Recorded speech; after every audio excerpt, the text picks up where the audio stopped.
Hello everyone, कैसे हैं आप सब लोग। आज मैं आपसे डिस्कस करने वाली हूँ मैथ्स का मोस्ट इंपॉर्टेंट टॉपिक CISI। तो CISI के जितने भी फॉर्मूलाज है और जितने भी टाइप्स है वो सब मैंने इस वीडियो में शामिल किए हैं। तो आप ये वीडियो लास्ट तक जरूर देखिएगा। 5 से 10 मिनट की वीडियो होगी और कमेंट से बताइएगा कि आपको कैसा लगा। और एक और इन्फॉर्मेशन मैं आपको देने वाली हूँ, टेक्स्ट बुक पे भी सेल चल रही है उम्मीद की किरण, जिसमें अगर आप मेरा कूपन कोड लगाते हैं CHCHL तो आपको 13% ऑफ मिलेगा और 1 ईयर का पास प्रो 608 रुपीज में मिल जाएगा। इसके अंदर आपको प्रीवियस ईयर टेस्ट मिल जाएंगे, एसएससी के जितने भी एग्जाम है उन सबके प्रीवियस ईयर टेस्ट मिल जाएंगे, सेक्शनल टेस्ट, फुल टेस्ट। तो इससे आपकी प्रैक्टिस और अच्छी होगी। Thank you so much. तो CISI में हमारा फर्स्ट फॉर्मूला आता है SI का। SI equals to P into R into T upon 100। तो मैंने इसको कैसे लर्न कर रखा है, पार्टी अपॉन 100। नेक्स्ट आता है CI equals to P into 100 plus R बटा 100 की पावर T माइनस P। और SI के अमाउंट का फॉर्मूला होता है P plus P into R into T upon 100 और CI के अमाउंट का फॉर्मूला होता है P into 100 plus R upon 100 की पावर T। नेक्स्ट है 2 साल के लिए CI/SI का डिफरेंस। जब हमें 2 साल का CI और SI का डिफरेंस पूछ रखा हो या फिर क्वेश्चन में दे रखा हो और P पूछ रखा हो या R, कोई भी मतलब इन तीनों में से एक चीज की वैल्यू पूछ रखी होगी और कोई भी 2 वैल्यू दे रखी होगी हमें, तो difference equals to P into R upon 100 की पावर 2। 3 इयर्स के लिए जब हमें CI/SI का डिफरेंस पूछे तो इसका फॉर्मूला क्या होता है, D equals to P into R upon 100 की power 2 multiply 300 plus R upon 100। यहाँ पे हमें ध्यान रखना है कि हमें 300 प्लस R है अपॉन 100 है। हम क्या सोचते हैं फटाफट में कि 300 प्लस R बटा 300 लिख देते हैं।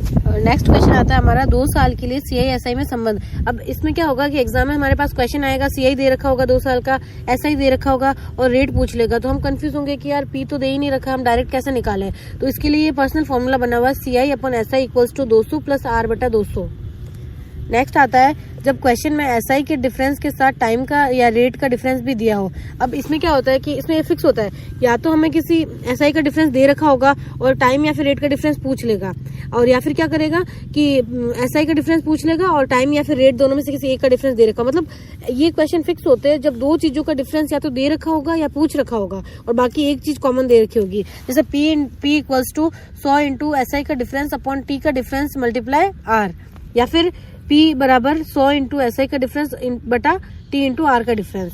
नेक्स्ट आता है SI में इंस्टॉलमेंट। जब हमें SI दिया हो उसके अंदर किस्त का फॉर्मूला पूछे तो उसके लिए हम ये यूज लेते हैं। इसमें एक चीज का ध्यान रखना है, इसमें हमें मूलधन नहीं दिया होगा, अमाउंट दिया होगा। तो instalment equals to 100A upon 100T plus RT bracket में T माइनस 1 अपॉन 2। और नेक्स्ट आता है जब मूलधन दिया हो। अब पहला तो क्या था कि अमाउंट के बारे में था, अब नेक्स्ट है जब हमें मूलधन दे रखा हो। तो जब हम इंस्टॉलमेंट निकालने के लिए हमारे क्या फॉर्मूला होता है, तो P बराबर 1500 और पहली दूसरी तीसरी 3 किस्त है हमारे पास, तीनों 600 रुपए की है। तो हम इससे अमाउंट निकाल लेंगे, 600 प्लस 600 प्लस 600 इक्वल्स टू 1800। ये हमारा अमाउंट हो गया। और ऐसा ही क्या हो जाएगा, 1800 माइनस 1500 इक्वल्स टू 300। 300 हो जाएगा हमारा ऐसा ही। अब हम इसके लिए क्या फॉर्मूला लगाएंगे, वही P into R into T upon 100। लेकिन पहले साल के लिए क्या है कि मूलधन 1500 है तो हम 1500 यूज लेंगे, 1500 इंटू 1 इंटू R बटा 100 प्लस। अब दूसरे साल में क्या होगा कि पहले साल में हमने 600 की किस्त दे दी तो 1500 में से 600 माइनस कर देंगे, क्योंकि जो 600 हमने दे दिया उसके ऊपर तो ब्याज लगेगा ही नहीं ना। तो 1500 माइनस 600 बचा 900, तो हमारा P क्या हो गया 900। तो 900 इंटू 1 इंटू R बटा 100। फिर आता है तीसरा साल। तीसरे साल में क्या होगा कि 900 में से 600 की फिर एक और किस्त दे दी तो पीछे हमारे पास कितने रुपए बचे, 300 रुपए बचे। तो अब ब्याज लगेगा सिर्फ 300 रुपए पर। तो 300 इंटू 1 इंटू R बटा 100 इक्वल्स टू 300, जो कि हमारा ऐसा ही है। नेक्स्ट आता है CI में किस्त। जब CI में हमें 2 साल के लिए किस्त पूछे तो उसके लिए हम क्या फॉर्मूला यूज लेते हैं, P इक्वल्स टू X यहाँ पे क्या है, किस्त है पहले साल की, तो X इंटू 100 बटा 100 प्लस R। ये पहले साल की किस्त हो गई, प्लस और दूसरे साल की किस्त का क्या होगा, X इंटू 100 बटा 100 प्लस R की पावर 2। अब यहाँ पे क्या हो सकता है कि मैंने X लिखा है तो ये दोनों साल की मैंने किस्त सेम ले रखी है, लेकिन एग्जाम में कई बार क्या होगा, पहले साल की किस्त अलग होगी, दूसरे साल की अलग होगी, तीसरे साल की अलग होगी। तो हमें मतलब कंफ्यूज नहीं होना है। जो किस्त दे रखी है वो पहले साल की, वो पहले साल में अप्लाई कर देनी है, जो दूसरे साल की दे रखी है वो दूसरे साल के लिए अप्लाई कर देनी है।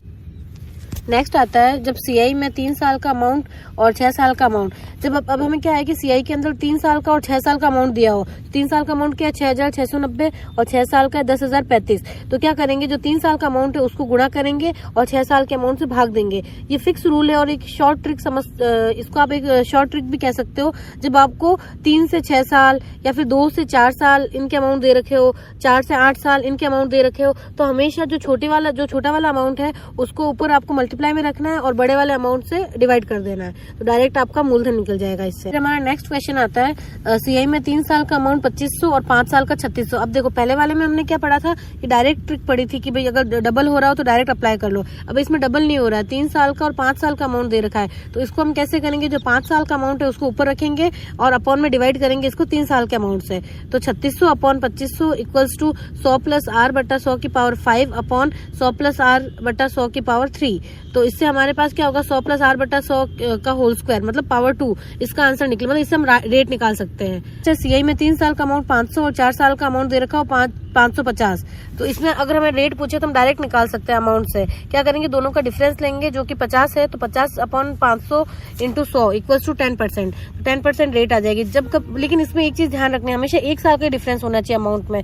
जैसे 3 साल और 4 साल का अमाउंट दे रखा हो, 5-6 का दे रखा हो, 7-8 कोई से भी, मतलब 1 साल का डिफरेंस होना चाहिए, तो उससे हम डायरेक्ट रेट निकाल सकते हैं। नेक्स्ट आता है जब हमें ओनली सेकंड ईयर का सीआई पूछे और क्वेश्चन में फर्स्ट ईयर का सीआई दे रखा हो, तो हम डायरेक्ट क्या करेंगे, ओनली फर्स्ट ईयर का CI multiply 100 plus R upon 100 ये कर देंगे। और इसकी जगह हमें क्या कर सकते हैं कि रेट दे सकते हैं और फर्स्ट ईयर का सीआई भी पूछ सकते हैं, तो कोई इन तीनों में से कोई भी 2 वैल्यू दे रखी होगी और एक का मान पूछ लेंगे। नेक्स्ट आता है ओनली 5th ईयर का सीआई पूछे और 3rd ईयर का सीआई दे रखा हो, तो हम क्या लगाएंगे, क्या फॉर्मूला अप्लाई करेंगे, ओनली 3rd ईयर का CI multiply 100 plus R upon 100 की पावर 2, क्योंकि 5 साल और 3 साल के सीआई में 2 साल का डिफरेंस है, इसलिए हमने पावर 2 किया। वैसे नेक्स्ट क्वेश्चन आता है जब हमें ओनली 5th ईयर का सीआई पूछे तो हम क्या और 2nd ईयर का सीआई दे रखा हो, तो हम क्या अप्लाई करेंगे, ओनली 2nd ईयर का CI multiply 100 plus R upon 100 की पावर 3।